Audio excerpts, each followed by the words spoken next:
Greetings, YouTube. I hope you'll forgive the lighting. I know how much you enjoy Mandarin, and she was here. I don't want to disturb her, just why the earplugs are still in my ears, the ear headphones. Um, I was at an estate sale not long ago, and I actually showed this off in a bargain video, as I do most things. And it's a sedimentary rock, and it's a really great example of that because you can actually see the dozens of different layers in this. Now, I don't know where this was formed. It was in a place that obviously saw some steady sedimentation of some variety, and it was done in thin layers. And then they were compressed for millions of years.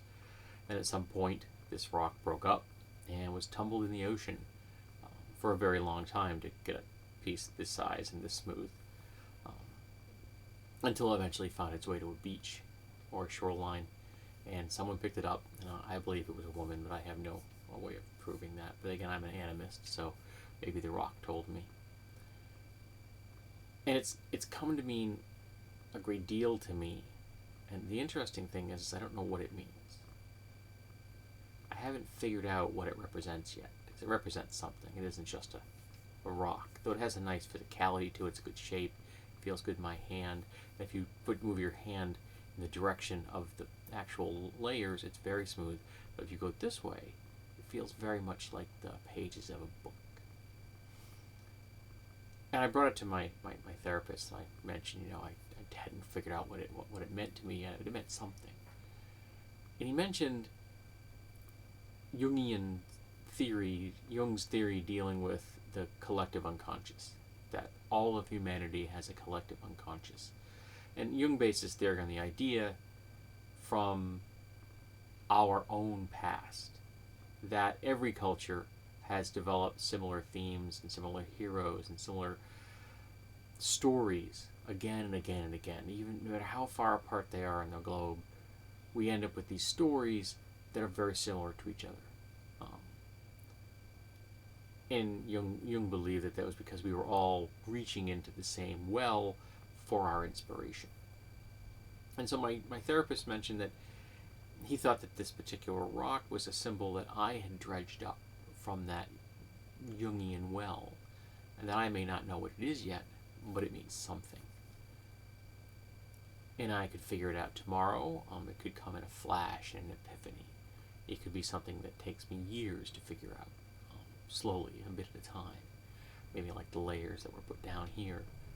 Or it could be something that remains a mystery to me forever, and I may never figure it out.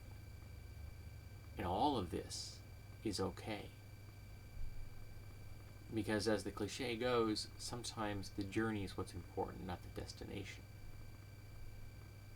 Where we've traveled and how we've traveled and what we've encountered along the way is important.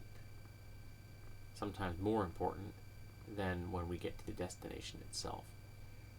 So, I don't know what this means yet. Right now it's a rock I pick up and hold sometimes. I can't even say I hold it for a particular reason.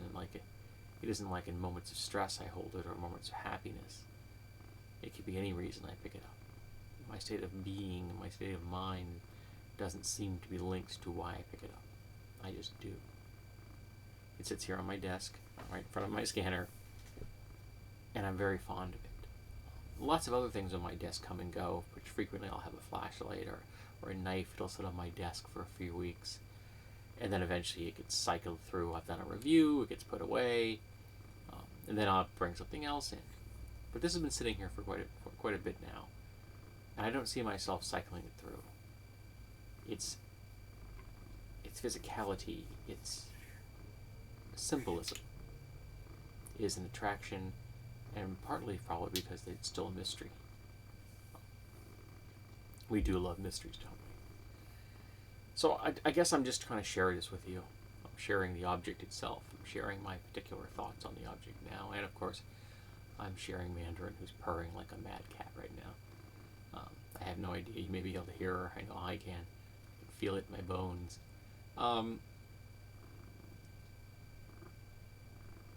It's just something I picked up.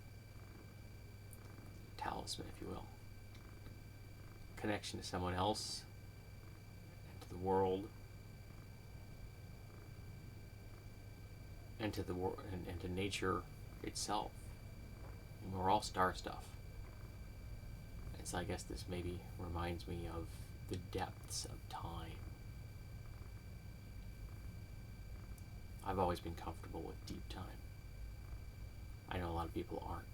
It's one of the reasons I find evolutionary theory so fascinating and so comfortable. Because I am comfortable with deep time. I don't worry about the fact that something took millions or billions of years. I don't worry about the fact that I'll be dust someday. Doesn't bother me. Right now, where I am, this is here, and I'm here. Maybe it means something, and maybe it doesn't.